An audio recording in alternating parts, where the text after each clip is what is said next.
Það er svona 4-2, en þetta var ansið tæft að í seinni hálfleik. Hvernig leið þið bara á vellinum? Þetta var svona heldur tæft fyrir minn smekk. Við byrjum þetta mjög vel, komast í 3-0. Svo bara eitthvað einbeitingarleysi hjá okkur þarna í seinni. Fáum okkur 2 klaufáleg mörk. Þrátt fyrir að við eigum bara að vera búin að drepa það sko.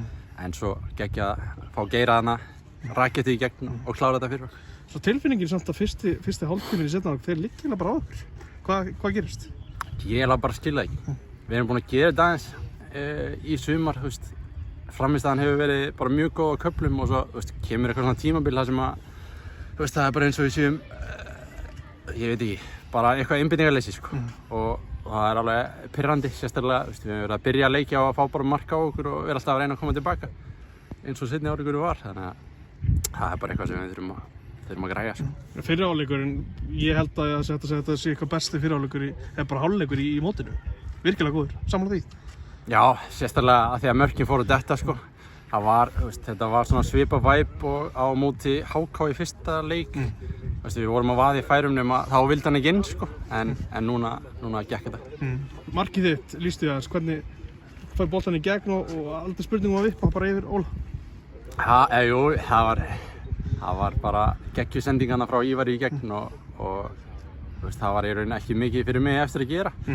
Bara taka ákvörðun og það gekk. Ja, bara fínt slút samt. Já, takk fyrir það. En áttu ekki skora annar mark? Jó, já, ég var til í að tala ekki það, sko. Nei, það var alveg galið. Var með Grímsi þarna með mér, ég hefði getað senda á hann þarna en svo þegar ég tók skotið þá var ég eiginlega búinn að koma mér út í svona þvinga sjálfa mig í skotið. Þú veist, það var bara alltaf að vera inni, þetta er svolítið búið að vera sláin stöngin út hjá mér í sumar. Búinn að vera að spila frammi núna, allavega í síðustu leikju, ég veit ekki hvernig það var alveg í byrjun móts, hvernig ertu að fíla þetta? Bara ágætlega. Síðustu ár hef ég verið svona að rúlla á milli, kantur, miðja, frammi. Ég reynir bara að gefa allt í leikinn saman hvað það er. Þú ert að fara út núna í nám. Var það aldrei spurningum að taka það þegar það kom svona upp sú hugmynd? Jú, þetta var aldrei eitthvað svona að ég var búinn að ákveða að fara, sko. Svo var ég að klára skólan hér, ákvað bara, ég var hvað sem er komin inn í ferli fyrir löngu. Ákvað að athuga mína möguleika og svo eftir að hafa athugað aðstæður úti þá var mjög erfitt að segja nei. Þetta er auðvitað líka spurning bara þetta er dýrt nám, þetta er gott að fá svona styrk. Er það að hugsa mikið það líka?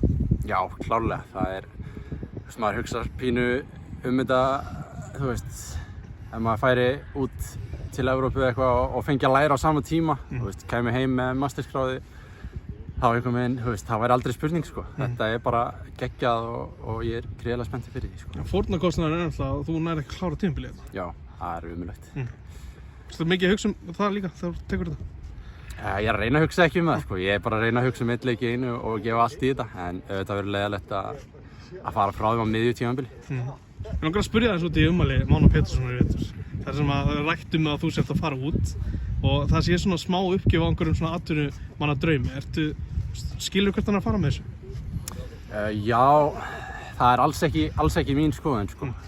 Það væri aldrei staðan að ég væri að fara eitthvað sem að ég myndi vera að taka eitthvað til þess að fórna fótboltanum eða nýta fótboltan þessuna. Þetta er bara geggjað tækifæri í báðu. Þú veist, ég er búinn að, það var líka stór partur af þessu var að fara í lið með mikla tengingar og þú veist, bara reyna mitt besta að halda áfram. Þú veist, númer 1, 2 og 3, ef ég kem ekki, þú veist, ef ég fer ekki eitthvað í þessu ferli, þá er ég 100% að koma heim með aðstæðurnar úti sem betri leikmaður, sko. Þannig að, ef veist, annað væri galið allavega, það þyrfti eitthvað, ég þyrfti að vera eitthvað afslappaður. Akkurat. Þegar þú nefndir mómentið með Geira hérna í lokin, flott að sjá Viðar líka koma marki. Já, geðvitt. Maður er búinn að bíða því, hann er búinn að vera flottur á æfingum, það er bara spurning hvernig það dettur. Takk fyrir þetta, Svenni.